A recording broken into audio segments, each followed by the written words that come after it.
I welcome you all in the next video tutorial of pharmacognosy and phytochemistry 2. So as we have started the unit number 3, that is the isolation, identification and the analysis of the phytoconstituents. So in this series we have completed the first topic, that is the terpenoid, which include 3 phytoconstituents. Number 1 is menthol, number 2 citral, and the last one is the artemisinin. Now we are going to start an important topic that deals with the isolation, identification and the analysis of glycosides. And in glycosides we have 2 phytoconstituents.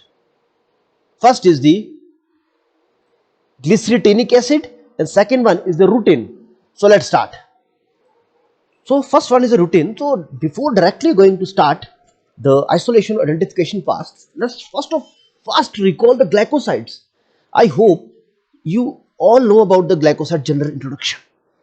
So these are the organic compounds obtained from plants and animal sources, yes, which upon enzymatic or acid hydrolysis give, yes, one or more sugar moieties along with non-sugar moiety. And we know the sugar moiety is known as the, yes, glycone part, and the non-sugar moiety is known as the aglycone part.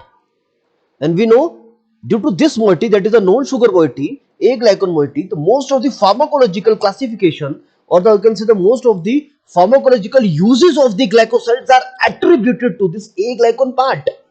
And based upon this aglycone moiety, they are further classified into various types. Like if the aglycone moiety has an anthraquinone ring, okay, if it has a anthraquinone nucleus, then it is known as the anthraquinone glycosides. If this is a steroid nucleus, they are known as the cardiac glycosides. If aglycone moiety is the isothiocyanate derivative, then they are known as the isothiocyanate derivatives or isothiocyanate glycosides. In the same way, we have phenol, aldehyde, coumarins and flavonoids also. So what I am trying to say is that this aglycone moiety is the most crucial moiety. So what is the function of this glycone moiety? Yes, it provides the different type of physical characteristic to the drug. So yes, this is also important. And when it is called glycoside, when they contain both the aglycone as well as the glycone part, then it becomes the complete glycoside. Okay, so based upon this, we have also covered that they are classified into C glycoside, O glycoside, S glycoside and N glycoside.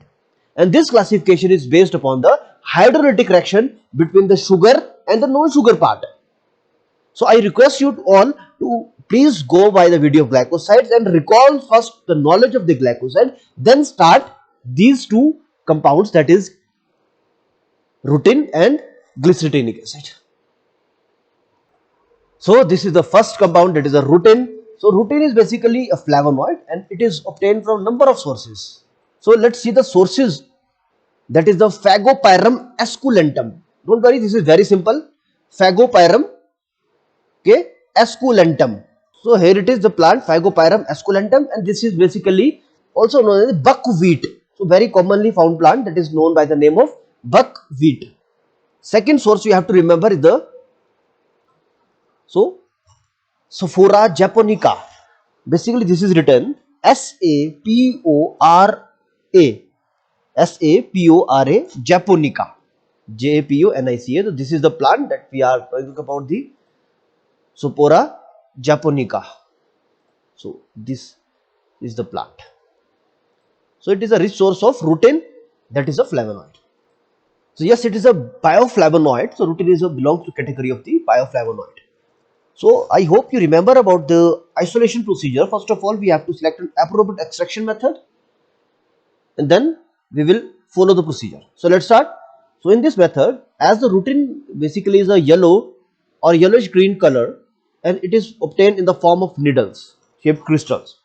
So first of all, appropriate amount of the drug, that in this case 20 gram is written, is present, is powdered, and it was taken the Soxhlet apparatus. So we will use the continuous hot extraction method, that is the Soxhlet apparatus. And the Soxhlet, what is the solvent used? We use 80% ethanol, and how much quantity? 250 ml. So means drug is successively, or you can say drug is extracted with the ethanol, that is 80%. So please see the assembly of Soxhlet apparatus. So first of all, you will pack your drug in the Soxhlet extraction unit. Here you will pack your sample. Okay, there are two methods of preparation of the sample. I hope you remember. First is you will place a cotton over here. Otherwise, you will pack the sample or the drug in a thimble. Okay, in which specialized filter paper is used of Whatman grade. So here you use a solvent. In this case, you will use 80% of ethanol, and then you will start heating it. What will happen with the heating? The liquid will convert it into vapor state. The solvent will rise, and with the help of this tube, that is this one. This is a vapor path. This is the side tube of your Soxhlet extraction unit. So this is the side tube of the Soxhlet extraction unit. So vapors will go above towards the side tube, and over here the condenser is attached. Then the vapor again turns into the liquid state, and it will fall down into your sample. And what happens in this procedure? The solvent will get penetrate inside the drug, solubilization of the active constant, and then escape out. And you will see here there is a fine tube is also attached over here. This tube is known as the siphon tube. So when the solvent will get penetrate inside the drug, it will enter into your siphon tube, and the siphon tube will gradually filled. And when it will filled at this point, what will happen? Due to gravity, hold the entire solvent, it will get again, yes, goes back into your solvent. So that's why this method is known as the continuous hot extraction method. In this way, the vapor will go, here the condensation will appear, it will convert it into liquid state, again it will penetrate inside the drug, extraction take place, and this siphon tube will filled. When it will merge at this point, whole of this solvent will get again collected over your flask. So you will take a drug extracted with, first of all, 80% ethanol, and then you will filter it, and you will mix your sample with the filtrate with the 25 ml of water, and then you will again start extracting with using a non-polar solvents like PET ether and chloroform. And at this point, you will observe that there will be presence of two layers, because over here you are using water, and over here is the PET ether. This water is the non-polar, is a polar, and PET ether is the non-polar. Water is the polar, PET ether is the non-polar. So there is a huge polarity gap between the two solvents. So that's why the two layers will appear. That's why it is written, you will take the aqueous layer, because the solubility of the rutin is more in the aqueous layer, and you will cold it for 72 hours, and you will observe yellow precipitate, and then you will wash again with the chloroform using particular solvent like chloroform, ethyl acetate and ethanol in the ratio 50, ratio 25, ratio 25. And then you will dissolve the precipitate in the methanol and filter it. And finally, when you evaporate the solvent, you will get rutin. Okay, don't worry, let's recall a bit. First of all, you will take the drug and you will carry out Soxhlet extraction. Then what will happen after the extraction? You will add 25 ml of water in the filtrate, and then you will again extract it with the petroleum ether and chloroform in the Soxhlet apparatus. Okay, and what will happen? Or it is not necessary that you will use at this step the Soxhlet apparatus. You will change the assembly, or you will choose any other method also. So I think we are lacking the time, so I will complete this again, the isolation part, in the next video. So thank you for your patience and listening. See you in the next video. These are the references I have used. So thank you.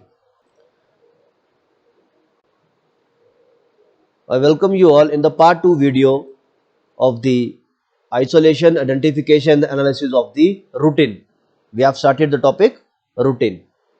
So we have completed this point that first of all you will take a drug, and 20 gram of the drug is taken, suppose, and you will use a particular type of solvent like ethanol is used as a 80% ratio, means 80% ethanol and 20 ml water. 20% water you will use, and you will make up to it 100 ml. So you will use 250 ml of 80% ethanol, and then after this extraction, when you filter it, the filtrate, you will add in the filtrate 25 ml of water, and you will start again extraction with PET ether and chloroform. And at this point you will observe two layers. Why? Because there is a gap there is a huge gap between the polarity of the water and the pet ether. Here you are using water, but over here you are using pet ether or chloroform. So water is not soluble in the pet ether as well as in the chloroform. So what will you will do? You will choose which layer? Water layer or aqueous layer, because rutin has a solubility more inside your aqueous solvent.